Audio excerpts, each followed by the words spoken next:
Alright, so this is Wednesday's lecture. We're going to, in this segment, talk about some specific partition functions, so pick up pretty much right where you left off on Monday. So the first example that we're building up to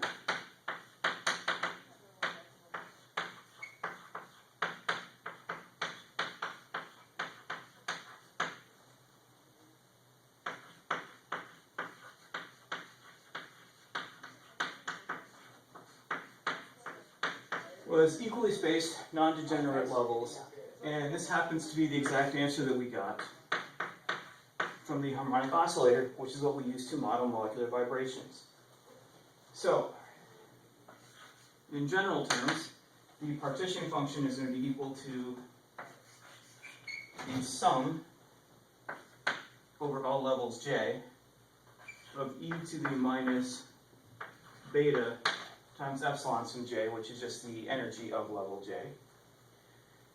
Now, we said that sort of by convention we always define the lowest energy as 0 and talk about everything relative to it, which means the first term of this one is going to be in fact just 1 because it'll be e to the minus 0. And then the next term, which is actually the first harmonic or twice the energy, actually comes in at e to the minus beta e sub j. The next term, again, because of the even spacing, you can just say is e to the minus 2 beta e sub j.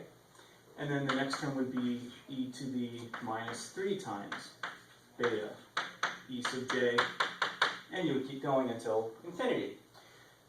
Now, you could also write this as 1 plus e to the minus beta e sub j plus e to the minus beta e sub j squared plus e to the minus beta e sub j cubed, so on and so forth.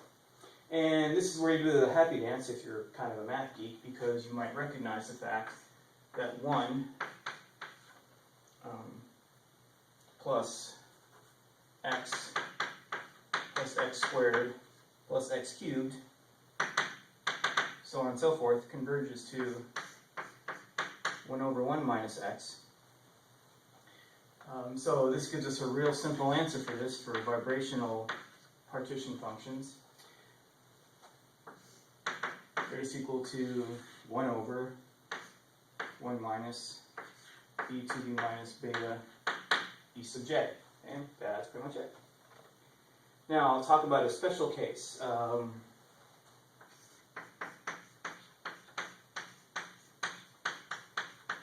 Which is a two-level system, which is fairly common for molecular vibrations where the normal mode is about 200 wave numbers or less, where you can basically assume population of the ground state, the first excited state, and that's pretty much it.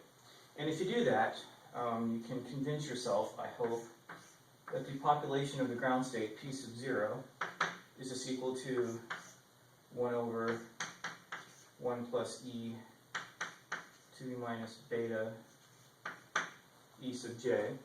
And the population of the first excited state, which we could just call p1, is equal to e to the minus beta e sub j over 1 plus e to the minus beta e sub j. Alright, so this is what happens if you stumble across a converging series. So what happens if that is not the case? Well, this is our second example.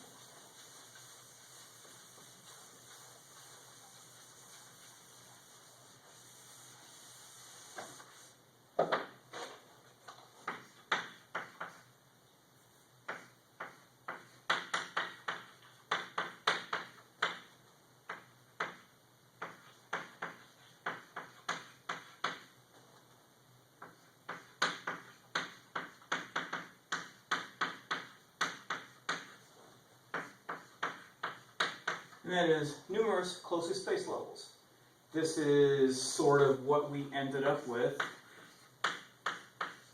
for translational motion, which we labeled or called the particle in a box. Alright, so you may recall that the energy of a particular state of the particle in the box, given by quantum number n, is equal to n squared h squared over 8m L squared, where m is the mass. All right. And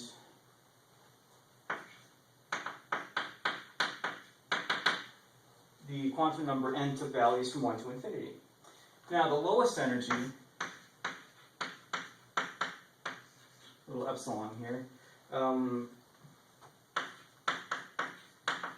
you get at n equals 1, which would simply be h squared 8ml squared, where L is just the length parameter in that one direction.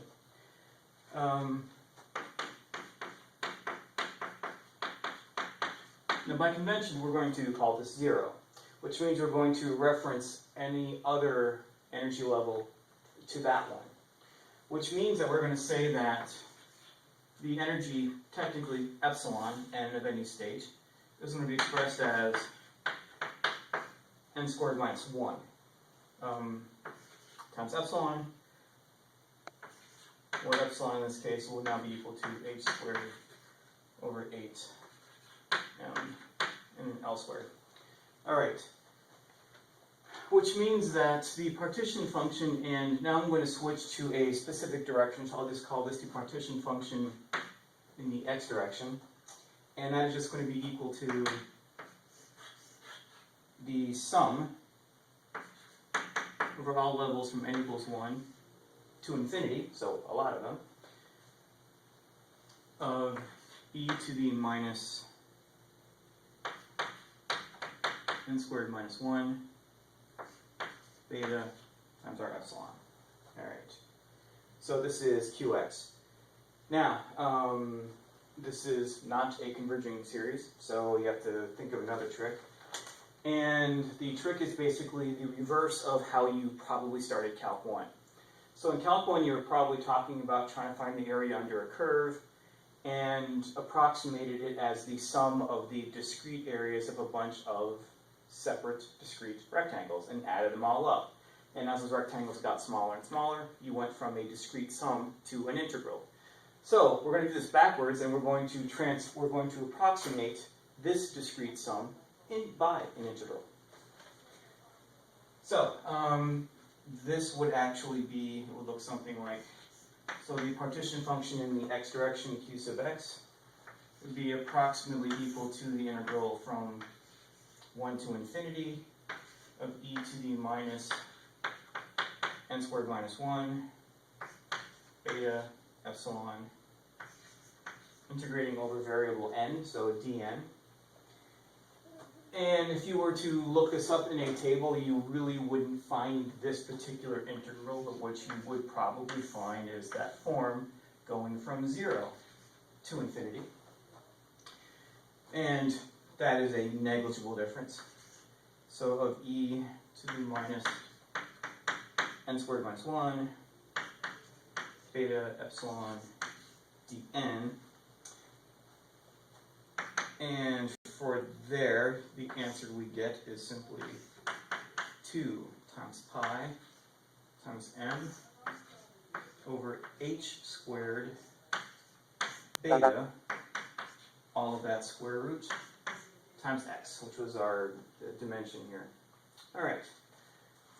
So we've got vibrational partition functions. We have translational partition functions. Now, this is just the partition function in one direction, which I've called x. So we can tinker with that a little bit more.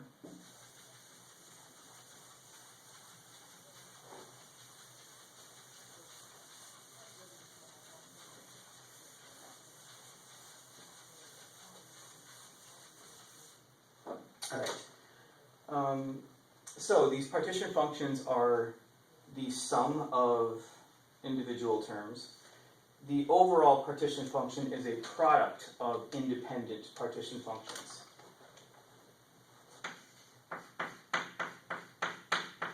So for example, for the three-dimensional particle in a box, we said that the translational motion, or the translational energy, excuse me, is equal to the sum of the independent energy in the x direction, energy in the y direction, energy in the z direction. So if you add energies, the rule is that you multiply the partition functions. So the actual total translational partition function, for example, would be the product of the partition functions in the x, y, and z direction. All right. So let's extend this notion of adding energies and multiplying partition functions to molecules in general.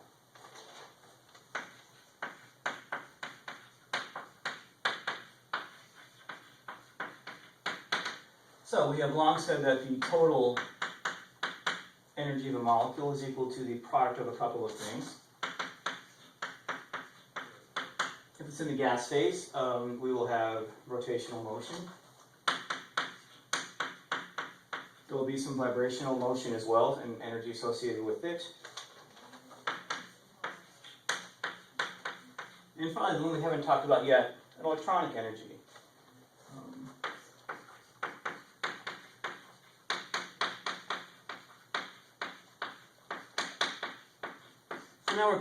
For now, we're going to kind of discount translation. We'll get back to it later and add it back in. Now, so we have talked explicitly about one of these three partition functions, the vibrational one. And so now what we're going to do is develop what the other ones are. And I'm going to, in this segment, do the electronic one first because it is really easy.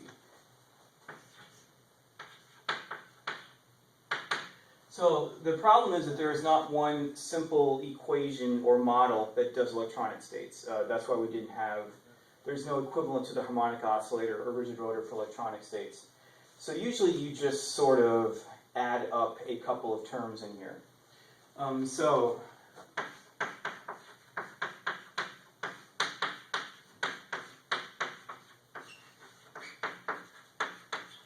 So generally the states are few and far between, so you can just kind of add them up individually. So generally to a first approximation,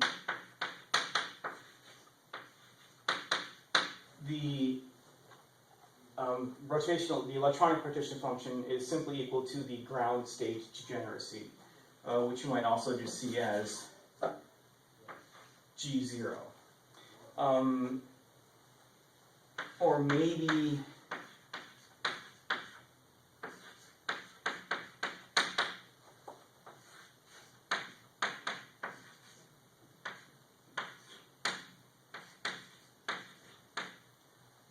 you add one term if there happens to be, if the first excited state happens to be low lying.